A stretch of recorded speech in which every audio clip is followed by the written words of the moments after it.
Assalamualaikum warahmatullahi wabarakatuh. Perkenalkan, nama saya Alfarisi. Saya dari kelas A semester 1 Prodi Hukum. Di sini saya akan membacakan materi sumber dan klasifikasi hukum. Yang dimaksud sumber-sumber hukum adalah sumber dengan bentuk tertentu yang merupakan dasar berlakunya hukum. Secara formal, adapun sumber hukum formal yaitu yang pertama undang-undang, yang kedua jurisprudensi, yang ketiga kebiasaan, yang keempat perjanjian internasional, dan yang kelima itu ada doktrin. Berdasarkan fungsi hukum terdiri dari yaitu hukum material. Hukum material yang mengatur hubungan hukum antara anggota masyarakat dan juga penguasa-penguasa negara. Yang kedua, hukum formal. Hukum yang mengatur bagaimana cara melaksanakan hukum bagi penguasa dan cara menuntut bila hak-hak seorang telah dilanggar. Yang ketiga, hukum perdata adalah hukum keseluruhan peraturan dan norma hukum yang mengatur tentang tata cara melaksanakan dan mempertahankan hukum perdata. Yang terakhir ada hukum cara pidana, hukum cara peradilan agama, juga hukum cara peradilan tata usaha negara. Hukum dibagi menjadi dua, yaitu hukum yang tidak tertulis dan hukum yang tertulis, di mana hukum tidak tertulis biasa dikenal dengan hukum kebiasaan, yaitu hukum yang diyakini oleh masyarakat dan dipatuhi yang tidak dibentuk secara formal, tetapi tumbuh di dalam kehidupan masyarakat itu sendiri, seperti adat istiadat dan yang lain-lain. Sedangkan hukum tertulis bersifat statis dan tidak mengikuti perkembangan dan perubahan. Hukum tertulis lebih menjamin kepastian hukum. Juga hukum tertulis dikeluarkan secara resmi oleh pemerintahan yang berwenang.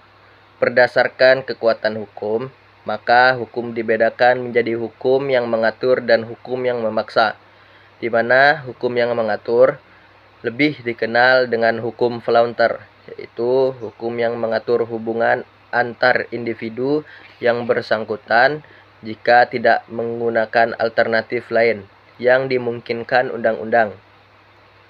Yang kedua, hukum yang memaksa atau compulsory, yaitu hukum yang tidak dapat dikesampingkan, baik berdasarkan kepentingan publik maupun perjanjian.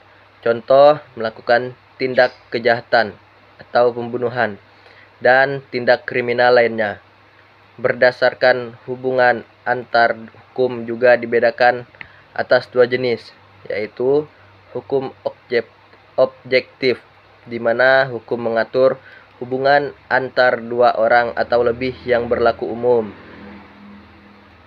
Adapun hukum subjektif, yaitu kewenangan atau hak yang diperoleh seseorang berdasarkan apa yang diatur oleh hukum objektif. Di satu pihak menimbulkan hak dan di pihak lain menimbulkan kewajiban. Adapun sumber-sumber hukum positif, di mana sumber-sumber hukum positif ini yaitu hukum material adalah kesadaran hukum yang ditemukan dalam kesadaran masyarakat tentang suatu yang dianggap sebagai atau yang seharusnya juga sepantasnya. Adapun faktor yang menentukan isi hukum tersebut. Yang pertama, faktor ideal. Faktor ideal yaitu pedoman yang tetap tentang keadilan yang harus ditaati oleh pembentuk undang-undang atau lembaga lainnya dalam melaksanakan tugasnya tersebut. Yang kedua, faktor kemasyarakatan. Faktor kemasyarakatan adalah hal-hal yang nyata di hidup dalam masyarakat dan tunduk pada aturan-aturan kehidupan masyarakat yang bersangkutan.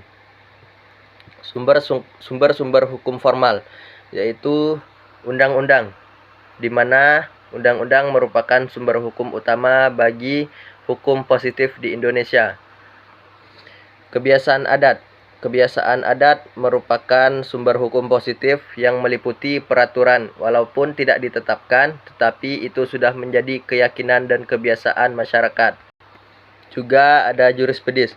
Jurispedis yaitu hukum yang terbentuk karena keputusan yang disebut juga keputusan hakim atau keputusan pengadilan. Adapun traktat disebut hukum perjanjian antar negara, macam-macam traktat sebagainya. Yang pertama itu ada perjanjian bilateral, yang kedua ada perjanjian multilateral, yang ketiga itu ada kolektif atau perjanjian terbuka, dan yang terakhir ada doktrin. Doktrin merupakan pendapat atau ajaran para ahli yang terkenal. Sekian dari saya ucapkan wabillahi taufik wal hidayah. Wassalamualaikum warahmatullahi wabarakatuh.